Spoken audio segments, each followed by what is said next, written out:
मुसलमानों को कहा जाएगा कि इस बार भाजपा को हराना है इसलिए वोट दो।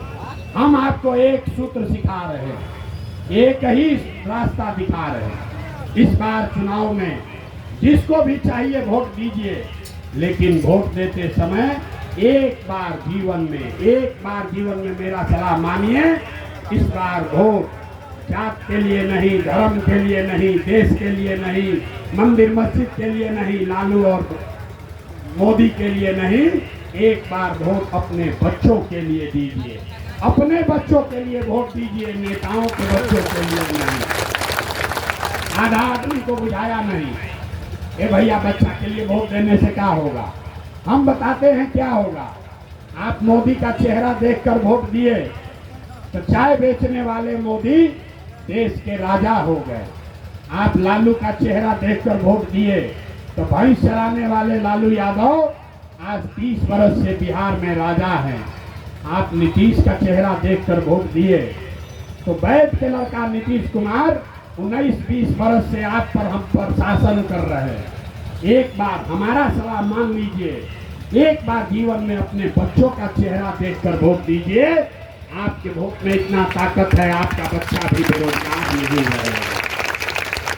आपका बच्चा भी बेरोजगार नहीं रहेगा। यही बात बताने आए हैं। आपको समझ में आए तो इसको अपनाइए, और न समझ में आए तो जिसका झंडा लेकर घूम रहे हैं घूमते रहिए। हम वोट मांगते नहीं हैं, पैसा चंदा लेते नहीं हैं, अपना चाय पानी टेंट तंबू लेकर साथ में पैदल चल रहे हैं। लेकिन आपसे मांगने आए हैं आपका दुआ और आशीर्वाद। ये टेढ़ा काम है, ये दल बनाकर चुनाव जीतने का काम नहीं है। समाज में गांव-गांव जाकर लोगों को समझाने जगाने का काम है। आप 5 दिन जाते हैं बाबा धाम, आप 1 महीना रोजा रखते हैं, आपका शरीर थक जाता है, कमजोर हो जाते हैं, हाथ पैर फूल जाता है। हम 2 बरस से पैदल चल रहे हैं। कैसे चल रहे हैं? ये चल रहे हैं ऊपर वाले की कृपा से और आप जैसे लोगों के दुआ और आशीर्वाद से। अगर आपको लगता है कि जो बात बता रहे हैं वो ठीक बात है, बात कड़वा है लेकिन बात ठीक है, जो रास्ता हमने गरीबी से निकालने का बनाया है ये ठीक रास्ता है, तो और कुछ नहीं, एक बार हाथ उठाकर दुआ और आशीर्वाद दीजिए और बताइए कि ये प्रयास होना चाहिए कि नहीं होना चाहिए। होना चाहिए कि नहीं होना चाहिए? होना चाहिए। तो आपको इतना देर से सब कड़वा बात बताए, फिर भी आप हमको दुआ और आशीर्वाद दे रहे हैं, तो जाने से पहले आपको 2 मिश्री वाला मीठा बात बताकर भेजेंगे। भगवान ने हमको जो बुद्धि शक्ति साधन पैसा दिया है, ये सब लगाकर हमने जो योजना बनाई है, जैसे आप दही को मथ के उसमें से मक्खन निकालते हैं, वैसे ही 3 बरस पूरा बिहार गांव-गांव पैदल चल के आपके बीच से ऐसे लोगों को चुनकर निकालेंगे जिसके पीछे अपना पूरा पैसा शक्ति बुद्धि सब लगाएंगे और आपके आशीर्वाद से अगले बरस उसको जिता कर लाएंगे, ताकि 2025 में, बात पूरा सुन लो तब ताली बजाना, 2025 में बिहार में लालू का राज नहीं, मोदी का राज नहीं, नीतीश का राज नहीं, प्रशांत किशोर का भी राज नहीं। 2025 में बिहार में जनता का राज कायम होना चाहिए। होना चाहिए कि नहीं होना चाहिए? होना चाहिए। तो जब ये जनता का राज अगले बरस बनेगा तो आपका उसमें क्या फायदा है, ये भी आपको बता देते हैं। जनता ये जन स्वराज का 3 गो संकल्प है।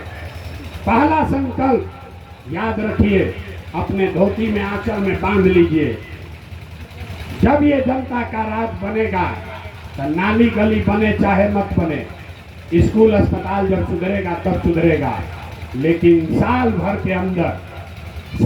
के अंदर जितने आपके घर के जवान बच्चे बाहर गए हैं मजदूरी करने, और जो लोग भी यहाँ बेरोजगार बैठा है, उसको नौकरी हो या न हो, लेकिन सभी के लिए 10 से 12 हजार रुपया के रोजी रोजगार का व्यवस्था यही बिहार में करके दिया जाएगा। होना चाहिए कि नहीं होना चाहिए? होना चाहिए। दूसरा संकल्प, जिसका जिसका बच्चा 15 साल से कम उम्र का है, आज आपके बच्चों के पढ़ाई के नाम पर हर साल, याद रखिए, हर साल 50,000 करोड़ रुपया सरकार खर्चा करती है। आपके बच्चों के पढ़ाई के नाम पर 50,000 करोड़ रुपया खर्चा हो रहा है और 50 को गरीब का बच्चा भी पढ़ नहीं रहा।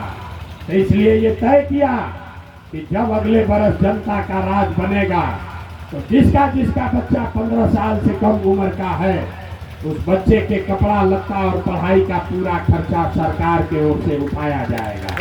और सरकारी विद्यालय में जब तक पढ़ाई नहीं सुधरेगा तो गरीब अपने बच्चे को प्राइवेट स्कूल में भेजिए और आपके फीस को सीधे सरकार आपको देगी, ताकि गरीब का बच्चा भी अंग्रेजी स्कूल में जाकर पढ़े।